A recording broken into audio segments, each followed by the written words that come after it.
today's topic, Nonprofit Board Training 101, harnessing our most valuable resource. We all have a board of directors. We all have phenomenal board members who have so much to offer, and there's a reason that they're on our boards.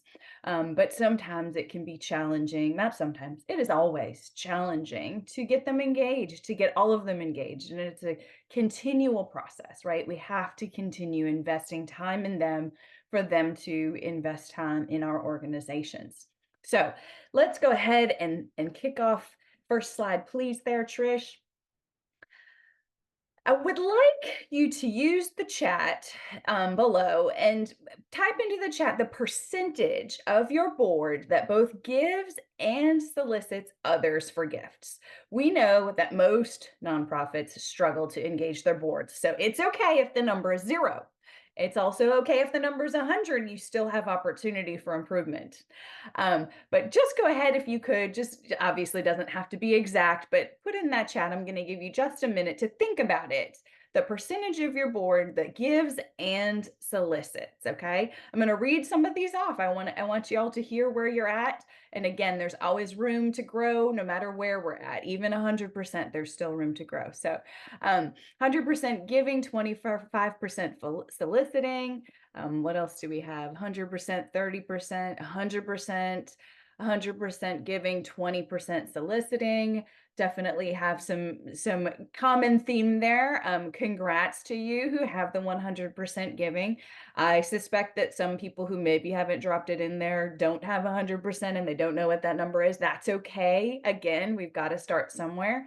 But really just a great exercise to remind us we should know that number off the top of our head. And if it's not 100%, we should always be striving for it. 50-50. Thanks for sharing that. That's, again, we should know that number because we should be working to continue to cultivate and deepen those relationships and get everyone to 100%. So that's what we're here to talk about today. So next slide, please. What is a nonprofit board even supposed to do? Before I unpack this slide, I want to also ask the question, how many of you have a governing board as well as a philanthropy or foundation board of some kind? Show of hands, do you have 2 boards? Just 1 board? Not sure, just 1 board? Couple people. Couple people. Couple people have multiple. And it can be that you have a board, a governing board for your organization, and you have a philanthropy council. You may not call it a board, but at the same time, you look at them as boards, or they look at themselves as boards, and it's all semantics. But I think it's important to acknowledge that many of you are a small nonprofit running, your organization, and you have a governing board, and you struggle to get them engaged with philanthropy and fundraising, right? But there are others of you who may be a part, thank you, hospital has a board, the foundation has a board as well, who may be a part of a larger organization where there is a governing board. Hospital is a great example, right? They have lots of really important things they're doing as a hospital, and they may be completely disengaged from philanthropy and fundraising. Some people may say, well, that's okay, you have a foundation board and they're focused on that. Still doesn't send the right message to the community if we're not having the conversations and engaging them and cross-pollinating there. So I think it's important to acknowledge those things. So as we talk about what is a nonprofit board even supposed to do, we do know that governance and leadership is important, right? We've got to have that compass. We've got to have people helping guide the way to make sure that we're focused. If we have a mission, are we actually doing what we say we're doing in our mission? Are we fulfilling our vision, our values, all of those things? That's important. And a board helps with that, right? They help define it and they help implement it and they help keep it alive and well. So if you're not engaged with that, that's definitely something they should be doing, right? Financial oversight. They should be approving the budget. They should be asking the questions. Why are we not making our numbers? What are we doing, right? All of those things, they definitely are there to provide that financial oversight and should be engaged in that process. Hiring and evaluating either the executive director or CEO, depending on, again, the structure of your organization, but they're sort of who you report to, right? Most organizations, you are faced with that wow, I have to engage them and I have to call them to the table to like do the work that they're here to do, but they're also my boss. So that can be a big struggle, right? Because they are going to be evaluating your work as a leader. So that's definitely something we have to acknowledge when we're looking to engage them. They are the community representation and advocates out there in the community for us. It is so important, as we all know, if any single person here today doesn't have a board or a volunteer group of some kind, you're absolutely missing the opportunity to have that representation and being those advocates for your cause out in the community. Such an important role fulfilled by the board, right? The board is there and responsible for development, right? Recruiting new board members, electing officers, making committees, making sure that they are having succession planning. What happens if we have a board where we say we're just going to all be on the board indefinitely, and then all of a sudden everyone decides, hey, we've been on this board a while, and we're all going to retire, we're all moving off, and we haven't been adding people and we haven't been building for the future and we haven't been getting new blood in there, right? That's important. So that development, that ongoing process, right?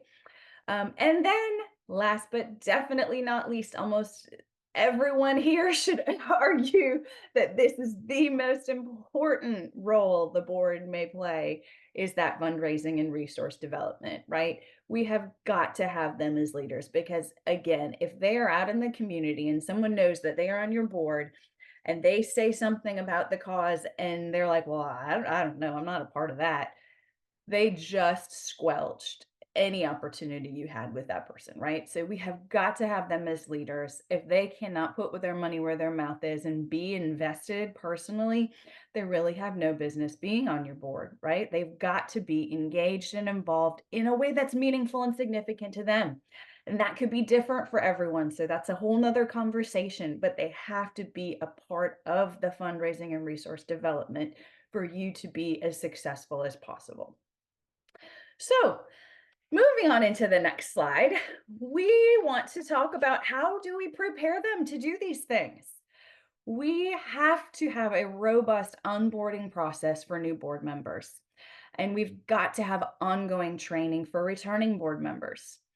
I suspect that there are people in this room that inherited a board, right? They walk in new to a job and they're like, oh my goodness, I have no idea what has been told in expectations to this board. I'm inheriting these people. I know they're great leaders in the community, but I don't know if they're expected to say and do things, right? Because there was never a formal onboarding process.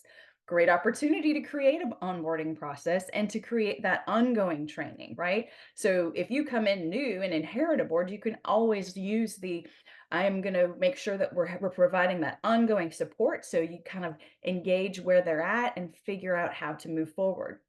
But for those of you who have the ability to build your own team, to build your board, you must have an onboarding process. You must provide that training. You've got to set the expectations.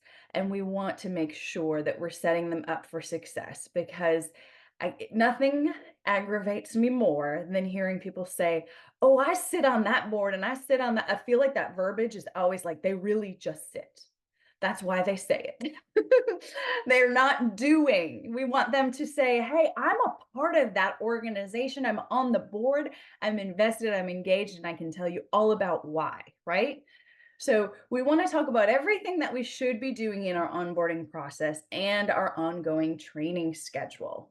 So first, we've got to set expectations on time commitment. Do not fall victim to oh, it's not a big deal. You don't have to do anything. Just please say yes for me. I really need you to do this, but I'll take care of everything. You don't have to do anything at all. I just need your name on the list. Do not try to recruit a board where you don't give them the right expectations. Be clear on what the time commitment is because they will thank you later. Like if you under promise, over deliver, it's always a good thing, right? So earn their trust by stating exactly what they're required to do. People respect that. I would much rather have someone tell me, hey, I thought of you. I want to invite you to serve. This is what I'm asking you to do very specifically. I want you to attend one meeting a month. I want you to, give me up to, 2 more hours of work time to this organization every month. And I want to make sure that you are willing and able to connect me to people who you know. If they state those very specific things to me, I might be like, gosh, I really don't have 3 hours a month to give. I'm happy to connect you. But then you can talk about what you could do. And then you're coming to terms and figuring out, is this a good fit? Or is this just not going to work? Right? It's so important. If you state those expectations up front, you're going to earn their trust. They're going to want to deliver on what they told you they would do, or they're going to raise their hand and say, I just can't do it. And I would much rather have that at the end of the day. So we want to list out the calendar of the things that we really require. We need them there, right? If you have board members who can't show up to the board meetings, who are not able and willing to come to your big events, any in-person things that you have going on, they're never going to be able to attract those other people for you. So you've got to put out that calendar, put it out early and often and communicate it. It could be subject to change, but it's really important to put it far out as you can, to set that expectation, and you can always deviate from there. I think people realize that things can change and adjust, and that's okay. But giving them something out into the future far enough for them to understand what the time commitment is very important. Put in the bylaws the number of board meetings that they have to attend.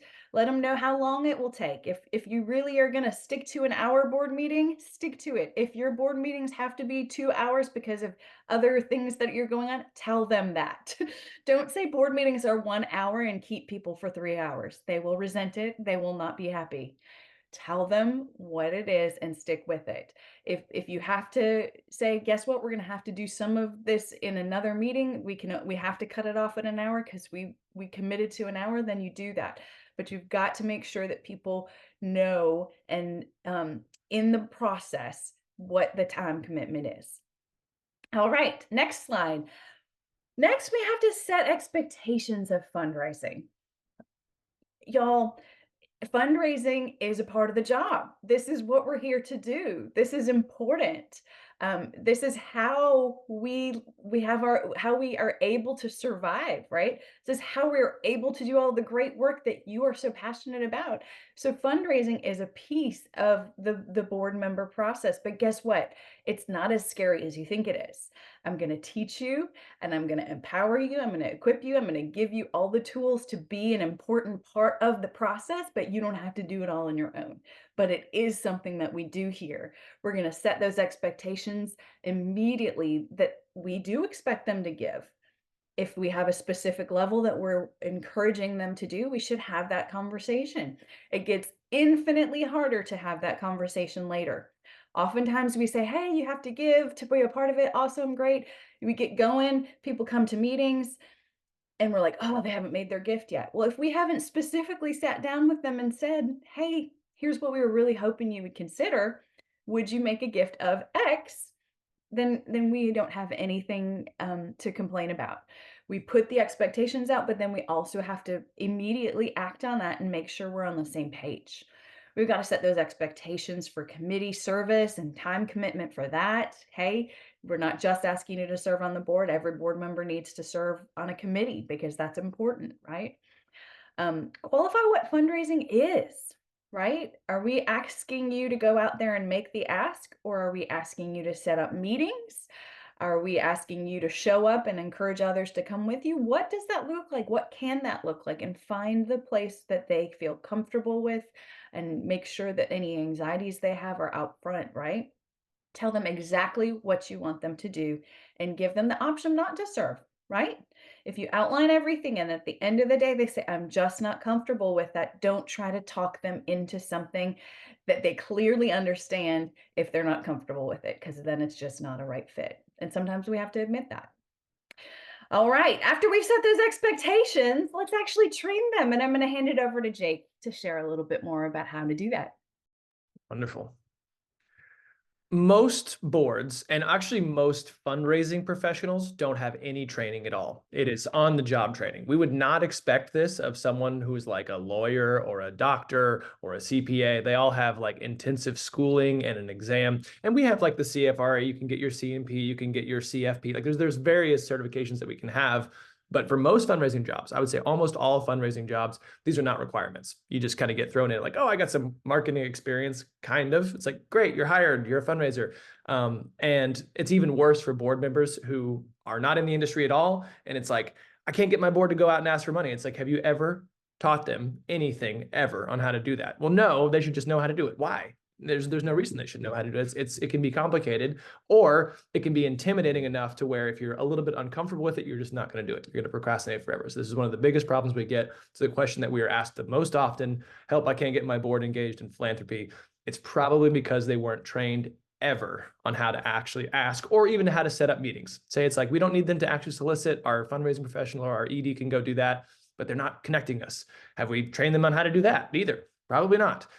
So what we try to do is clarify that they will be given adequate training. Here in our calendar events that we already have in place in our onboarding process are how often we're going to have these specific either solicitation trainings or talk through our pipeline process or talk through our moves management process. It might take 10 or 15 minutes once or twice a year. It's not very time consuming to do this. Many people actually do want to help, but they just haven't had any training on how to help. They will not ask for help. That's the other thing. As much as they want to, they will never say, hey, could we get some training on fundraising? No board member has ever asked that in the history of boards, I promise you. Instead, they'll just avoid you and not ask for money. And that's probably the case for most of the people that you've talked to. They just will kind of dodge your calls, or they'll say, yeah, I'll get around to that, or I need to set up a meeting with so-and-so, and they'll just never do it and never do it. It's hard because they don't want to admit that they can't. They don't want to admit that they're not able to help you. You know, they have all of the best intentions, almost always. But instead of asking for specific training, they're just going to not do it. And that's kind of the normal human response to it, which is okay. We can just know that and get out ahead of it and kind of build these into the training throughout the year, especially when you roll on some new board members. If you get a couple new people, or if it's like top of fiscal year, you always roll off 3 or 4 and get 3 or 4 new ones. Try to time it so that the next board meeting after that, you get 10, 15 minutes of here's our moves management process for pipelining for gifts with our board. Here's your role, here's our role, here's what you will do as the board, here's what I will do as the staff, and we're all in cahoots that way.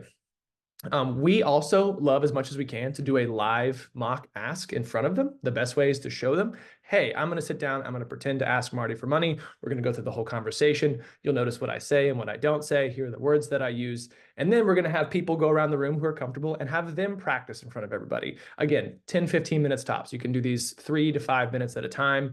Twice a year. It's very, very low in terms of the time commitment, but just having them practice on each other so they know what words to say. Almost no one does this. It is the fastest way to get them excited about doing it. And the other thing is just give them a little bit of material to share just for reference. Like they should be an expert in whatever project. If you're fundraising for something specific, obviously they should, and it'd be good if they knew exactly what they should be fundraising for and the why and the timeline and the costs, but they may not automatically know that. We know this because we're living this every day. But if you have kind of a one-pager that explains it, take 10 minutes in the board meeting, go through the one-pager, make sure everybody has a couple of copies, say, hey, as you have these conversations, say these things, and you can also use this as a leave behind so that you can be an expert in the project. That's the other thing. It's like, I don't want to go ask somebody because what if they ask me a question that I don't know the answer to? That's incredibly uncomfortable. I'm just not going to go at all. Is kind of what tends to happen. So instead saying, we know that you may not know how to ask and you may not know exactly what's going on with the project. We're going to give you all of that so that there is no excuse. And if there's still some apprehension, we can work with you on that. But at least we're taking care of most people by qualifying those 2 things. Next slide. Outside of the specific project itself, you want to arm them with way more information about your mission than you think you should. They should know more about what you do and how you do it than anyone in the community. Marty talked earlier about just that advocacy piece, to have these champions for your cause out in the community, talking about what you do and how and why and for whom. And the best way to do that is at every single board meeting, share more information, share more news, talk about the mechanics of how these things are operating. So if anyone asks them, they are as well versed as an executive or a staff person or someone who's serving on the fundraising team or working on the fundraising team about the mission itself. So yes, project information about about fundraising is good, but they should know generally the ins and outs of how your organization works.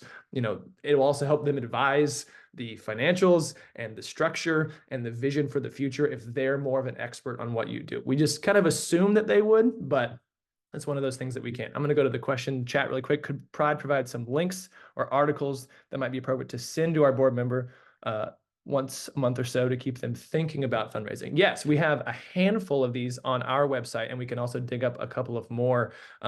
We have a lot of these trainings as well, and these are free. So whether you're a client or not, you can send your board members the links to these webinars. We do them every 2 weeks, and there's a lot of topics that sometimes are relevant. So I'd say the cheapest and easiest and free version is to come to these forums, but we also have a bunch of resources on our website. One of our new features that you may not see on the Pride website that we just added, actually a request from, I think it might have been Faye requested this, is it's searchable now. So you can keyword search any article, any resource. You go to our website, you go to the blog, you can type in any combination of words. It gives you instant access. It's all zero cost. So please utilize that free resources if you'd like. So in terms of arming them with a ton of information about the mission, they will only become experts if you teach them, if you give them the information. They won't automatically learn these things. They're not necessarily going to look up. And if they do look it up, where are they going to find this information? Maybe your website, maybe. Ideally, they know more than someone who would just visit your website about the project, the mission, and kind of the next 5 years, because it's their job to advise on that. But the more they know, the more comfortable they're going to be talking about fundraising and also just advising in general. They probably joined because they care about the outcome, the why of your mission, but what they need help with is the how. Like, we know that we're working on food insecurity. We know that we're working on healthcare for everyone under the poverty line in our community. That's great. We understand the what we're trying to get to. The how is what you know, and you may not have told them directly. This is a wonderful way and a wonderful time to communicate that. You can even send this out in between board meetings with little newsletters and one-pagers, and there's information you can send that are not just sitting in those board meetings, so they can understand the how we get there, so that they can be an expert, because they're going to get asked as well. Oh, I heard you serve on the such and such foundation board. What do y'all do? Well, what we're trying to do is this, and the way that we do it is this. And it's important for them to know that. Have a packet of written materials they can read and reference. This is something that you just kind of make once and refresh occasionally. It's kind of a one-time thing that becomes updated a little bit as you go, but it really does help. So you're not having to spend the board meeting having a lecture or a presentation to say, hey, we'll cover any questions. But in your packets, there's a ton of information about what we're doing this quarter and in the next 6 months. Just make sure you familiarize yourself with it before the next meeting, so that as people ask you about it, you have that in hand. All right, next slide. Recognize and steward them like donors. So we typically, especially if you're a client of Pride, do a great job and put a great emphasis on recognizing and thanking our donors. Our board, from especially what we've seen in the chat, are not only donors, but on top of that are also volunteers for your organization. They should be your best and brightest and strongest donors. And we kind of push them to the side because they're like, oh, they're already bought in. We don't need to recognize them. We don't need to thank them as much. We don't need to spotlight them as much. They're already totally in with the mission. What we need to do is find these people who are kind of on the cusp and undecided about us, and making sure that they feel welcome. We're kind of overlooking the people who are the most excited about our mission by not stewarding and having a stewardship calendar and a recognition policy for our board in the same way that we do for all of our biggest donors. There might even be some overlap there. Some of our biggest donors might serve on our board, or have served at one time, or have given a gift at one time. So there's some Venn diagram overlap there, but we just don't tend to think about this as much. The best way I like to think about this is reward good behavior if you want it repeated. This usually works with dogs and children as well. Sometimes it does, sometimes it doesn't, but it works with your board members also. If they did something good, like they went out and got a gift, make sure you recognize them in front of the rest of the board, so that everybody else is excited about doing that. Not only will they want to do it again, but everyone's like, oh, I could go and talk to someone, set up a meeting. All they did was set up a meeting. How hard is that? So you want to reward good behavior. Anything they do that you want them to continue doing, make a big deal about it in front of the other board members. Start every board meeting and have a story. So-and-so came out. Marty was able to connect us with so-and-so. We ended up getting a $100,000 gift as a result of that connection. Huge shout out to Marty for funding our such and such program for the next year, just for making that connection. Everybody, round of applause. Thanks, Katie. We'll see you soon. recognize them publicly in front of the other, and that encourages the other ones to step up. Another thing that a lot of our clients do is they do a board member of the month or a board spotlight every single month all year long. And you can do this on social media. You can send it out in your newsletter. You can do it in your board meetings. They just have a little photo and a little bio on them and why they give or why they serve in some combination. You share it on social media. What is the first thing everyone does when they get tagged in a post on social media? They share it. Of course, they share it. It's free marketing. Most businesses are kind of suppressed in your social media feeds because it's a pay to play. Businesses are required to pay in to get views, and people are the thing that are being sold. Our attention is the product on Facebook and on Instagram and on the artist formerly known as Twitter. So what we can do as much as we can is get people out there so they share our stuff and all of their friends see that they're giving and why and what we serve. It's free marketing. It's super easy. It doesn't take very long to set those up once a month. But a lot of our clients do that. Great success to have a board member of the month. All right, next slide. Sharing stories. They're far more removed from the mission than you. Like they are 3 people removed from whatever good typically is happening with your nonprofit. So they have a hard time not seeing the work. Like their version of what they get are spreadsheets and sometimes photographs, and maybe they go on campus, but for the most part, they're not really involved directly. They might be volunteering in some capacity, but most board members are so far removed from the actual mission that we forget that we're helping real people. And these are real stories. We're making real impact on the world. So we try to emphasize that. We start right off, we like to start our board members with some kind of a story. We open every meeting with some kind of, hey, here's a really cool thing that happened. The saying is facts tell, stories sell. Single story is worth pages and pages of data. It's great to look at the data. You definitely want to have that, but it feels so impersonal. Whereas one story about one person whose life was changed is far more impactful. Another easy way to do this, if you don't have stories readily available that you can share every month, a lot of our clients will choose to have a board member share their why. So they open up every single meeting, they pick a new person each month, and they have, hey, Marty, why did you get involved? What was important to you about this mission? I mean, you could serve it. There's a ton of nonprofits in this community that do wonderful. Why did you choose this one? Well, my grandfather, blah, blah. And you get these stories organically from your board members and not even have to share ones, from the team. So wonderful way to do that. Just want to try to humanize it a little bit. It really does help. All right, next slide. And lastly, bring in outside help. We're obviously biased because we think we do a great job of this, but your fastest return on investment you'll ever get with a board is just empowering them with someone who's not you. Having someone who is trained on how to train on the expectations, how to fundraise, how to increase board giving. We see about a 10-fold increase typically. For you, it might be difficult to push them. You're like, all these things are great. I can only ask so much of them. Technically, they're my boss. So it's a little bit weird. Like they hire me, so I can only push back and be aggressive with what I want their expectations to be so much. Whereas if you have outside help, sometimes they're like, oh yeah, well, this outside person said it, so we must listen. It's like, I've been saying that for months, but sure, I'm glad that them saying it was the thing you needed to push you over the edge. But it can be awkward. This is another thing that like, it's difficult to solicit your boss for a gift. Same kind of thing. You want to bring in someone outside or someone else who's less removed from a direct report situation to do that. They will always be more willing to help if they have a higher understanding and just greater comfort overall. That goes with how to fundraise, how to set up meetings, more information about the meeting or more information about the nonprofit, how the campaign is going, all these things. They will do more if they know more. That kind of bullet just kind of summarizes almost everything we've talked about today. If they know more, they will do more. Sometimes it's less about asking them for more things and more about just arming them with more comfort and information so that they can have a less path of resistance towards doing them what you want them to do. And then you reward and recognize and publicly thank when they do it and try to encourage others to hop on board. No pun intended.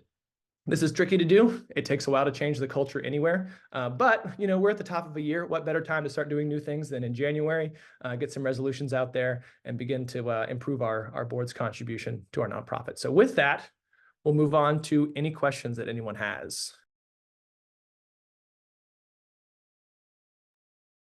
Faye says, don't forget to plug Jim's book. Yeah, so I don't know, last year, some of you may know, my dad published a wonderful book. It's called The Top 10, I'm going to mess up the title, Top 10 Lessons I Learned in 45 Years of Fundraising. It's really cool. It's all the 10 best lessons he learned throughout his career, and then a story that taught him that lesson. So it reads really fast. You have some like technical information, and then you get like 10 individual stories that he was able to learn that lesson. It's super cool. It's available on Amazon, e-reader, wherever books are sold.